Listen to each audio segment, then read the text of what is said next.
Hello anime lovers. स्वागत है आपका एक्सप्लेनर अंपायर चैनल पर। आज हम शुरू करने वाले हैं जुजुत्सु काइजन के नए सीजन 3 को, जिसमें हमें कलिंग गेम आंख देखने को मिलेगा। तो चलिए बिना किसी देरी के जानते हैं एपिसोड नंबर 1 की कहानी। एपिसोड की शुरुआत में हमें यूजी इतादोरी को दिखाया जाता है। उसके सामने एक बड़ा सा कर्स्ड स्पिरिट था। यूजी उस कर्स से दूर भागता है। वह एक बिल्डिंग से दूसरी बिल्डिंग में कूद रहा था। तभी वह कर्स यूजी को अपने हाथ में पकड़ लेता है, लेकिन अचानक ही उस कर्स को कोई मार देता है, जिससे वह यूजी के ऊपर ही गिरता है। इस कर्स को यूता ओकोत्सु ने मारा था, जो कि असल में यहाँ यूजी को मारने आया है। कहानी अब कुछ समय पीछे जाती है। हम जेनिन घराने के सबसे छोटे बेटे नाओया जेनिन को देखते हैं। वह बात कर रहा था, माँ अभी तक मरी या नहीं। वैसे ऐसी लड़की को तो मर ही जाना चाहिए, जो घर के मर्दों की बात नहीं सुनती। उससे अच्छी तो माँ ही है, जिससे कम से कम पता तो चलता है कि वह एक लड़की है। नाओया यहाँ जिनिची और ओगी जेनिन से भी मिलता है, जो उसे डांटते हैं। तुम्हारे पिता अभी अपनी आखिरी सांसें गिन रहे हैं और तुम अब आ रहे हो, नाओया बोलता है। किसे फर्क पड़ता है? सबको पता है कि जेनिन घराने का अगला वारिस मैं ही हूँ। मेरे सारे बड़े भाई किसी काम के नहीं है। अंकल ओगी, आपका तो कोई बेटा ही नहीं है, बस 2 बेटियां हैं। और जिनिची, तुम्हारी तो शक्ल ही खराब है। वही तोजी से बिल्कुल उल्टी। नाओया की बातें सुनकर वे दोनों गुस्सा हो जाते हैं। असल में ये तीनों स्पेशल ग्रेड सोर्सर हैं। तभी इन्हें खबर मिलती है कि जेनिन परिवार के हेड अब इस दुनिया में नहीं रहे। अब उनकी वसीयत पढ़ी जाएगी। उनकी आखिरी इच्छा थी कि नाओया को अगला हेड बनाया जाए। सारी जमीन जायदाद और कर्स्ड टूल्स जो जुजुत्सु हाई की तिजोरी में रखे हैं, उन पर नाओया का हक होगा। लेकिन अगर किसी कारण से सतोरु गोजो की मौत हो जाती है या वह अक्षम हो जाता है, तो तोजी की इच्छा पूरी होगी। तब मेगुमी फशिगुरो जेनिन घराने का हेड बनाया जाएगा और सारी जायदाद उसके नाम हो जाएगी। यह सुनकर नाओया को अच्छा नहीं लगता। उसे पता चलता है कि मेगुमी अभी टोक्यो में है और यूजी की तलाश में गया है। अब नाओया प्लान बनाता है कि वह यूजी और मेगुमी दोनों को मार देगा। इस समय टोक्यो के अंदर लाखों कर्स और स्पिरिट घूम रहे हैं, तो कोई सवाल नहीं करेगा कि मेगुमी कैसे मरा। और अगर मेगुमी मर गया तो उसकी जायदाद को कोई हड़पने वाला नहीं होगा। जेनिन घराने का अगला मुखिया मैं ही बनूंगा। उसी तरफ हम यूजी को देखते हैं, जो अकेला बैठा था। चोसो उसके पास आकर पूछता है, अब तुम्हारे घाव कैसे हैं?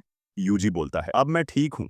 शायद सुकुना की वजह से मैं उसकी पावर बढ़ते हुए भी महसूस कर सकता हूँ। चोसो उसे वापस जुजुत्सु हाई में जाने को बोलता है। यूजी कहता है, नहीं जा सकता, क्योंकि सुकुना मेरे भीतर कुछ खिचड़ी पका रहा है। मेरे हाथों न जाने कितने मासूम मरे गए हैं। किसी के पास नहीं जा सकता। चोसो कहता है, मैंने तुम्हारे भाइयों को गलत समझा था। दोनों भी तुम्हें माफ कर देते हैं, क्योंकि हम भाई हैं और यही बात सबसे ज्यादा मायने रखती है। यूजी कहता है, हमें यहाँ से कर्स स्पिरिट को खत्म करना है। यूजी शहर में भागता रहता है, जिससे कई सारे कर्स उसके पीछे पड़ जाते हैं। कुछ स्पिरिट्स को तो वह कुछ मुक्कों में मार देता है। वह अपने पीछे कई सारे कर्स को भगाते हुए अंडरग्राउंड ब्रिज में ले आता है, जिसके दूसरी साइड चोसो खड़ा था। वह अपनी ब्लड मैनिपुलेशन तकनीक से एक शॉट में ही उन सबको मार देता है। एक कर्स उसके पीछे आता है तो यूजी उसे मुक्का मारकर खत्म कर देता है। चोसो मन में सोचता है, जब तुम मुझसे लड़े थे तब भी बहुत पावरफुल थे, लेकिन अब तुमने अपनी कर्स्ड एनर्जी को कंट्रोल करना सीख लिया है। तुम पूरी तरह ठीक नहीं हुए, फिर भी तुम एक डेमन गॉड हो। मैंने छोटे भाई से यही उम्मीद की थी। वह यूजी को उसके पिता के बारे में कुछ बताने वाला था,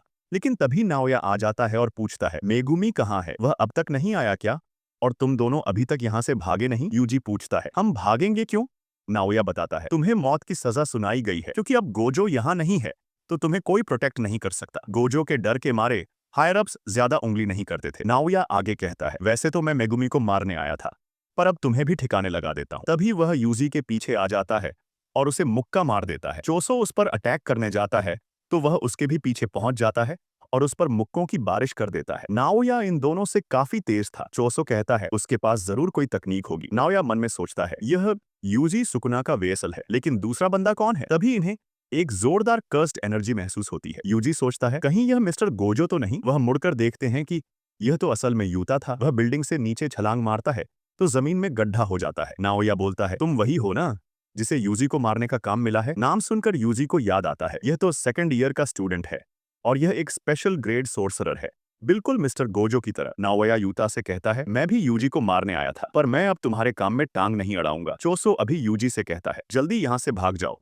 मैं इन दोनों को संभालता हूँ। पर वो यूता बिल्कुल गोजो की तरह है, तुम उससे लड़ोगे तो मरे जाओगे। यूजी अब यहाँ से भागने लगता है, पर यूता उसके पीछे ही था। इधर चोगो अपनी ब्लड तकनीक से नोया पर हमला करता है, लेकिन वह बच जाता है और बोलता है, तुम्हारी तकनीक ब्लड मैनिपुलेशन है ना? पियर्सिंग ब्लड को छोड़कर उसमें डरने जैसा कुछ भी नहीं है, और पियर्सिंग ब्लड को चार्ज करने में थोड़ा टाइम लगता है, यानी मैं तुम्हें आराम से मार दूंगा। चोगो कहता है, तुम अपनी सोचो, तुम्हें लगता है कि तुम मेरे भाई पर हमला करके यहाँ से जिंदा बच जाओगे। इधर यूता ने यूजी को पकड़ लिया था और यही सीन हमने एपिसोड की शुरुआत में देखा था, जहां वह कर्स से बचकर नहीं बल्कि यूता से बचकर भाग रहा था। यूजी और यूता में फाइट होने लगती है और यूजी उसके सामने कमजोर पड़ रहा था। यूता दिखने में कमजोर है, लेकिन उसकी कर्स्ड एनर्जी बहुत स्ट्रांग है। यह असल में यूजी का बिल्कुल ऑपोजिट है। यूजी वैसे तो बहुत स्ट्रांग है, लेकिन कर्स्ड एनर्जी इतनी नहीं है। यूता बोलता है, मेरे अंदर गोजो से भी ज्यादा कर्स्ड एनर्जी है, लेकिन गोजो के पास 6 आइज हैं, तो जब भी वह कोई तकनीक इस्तेमाल करते हैं उनकी एनर्जी बिल्कुल खत्म नहीं होती, इसलिए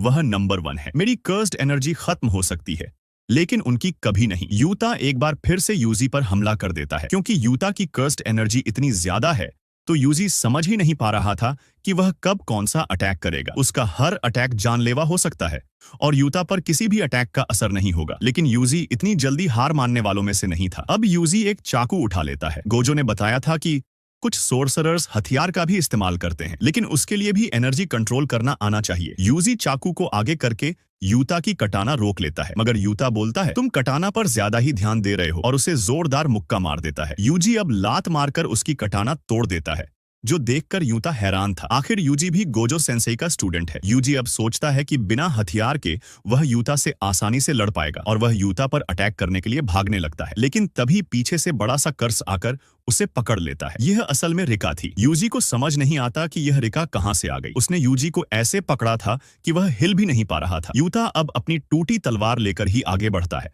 और उसे यूजी के हार्ट में घुसा देता है और बोलता है, मुझे माफ कर देना यूजी इतादोरी, और यूजी की मौत हो जाती है और ये एपिसोड भी खत्म हो जाता है। तो क्या दोस्तों, यूता ने यूजी को सच में मार दिया? ये हम जानेंगे अगली वीडियो में। अगर आप चाहते हैं कि मैं इसको आगे भी कंटिन्यू करूं, तो कमेंट में यस लिख देना और वीडियो अच्छी लगी हो तो सब्सक्राइब और लाइक भी कर देना।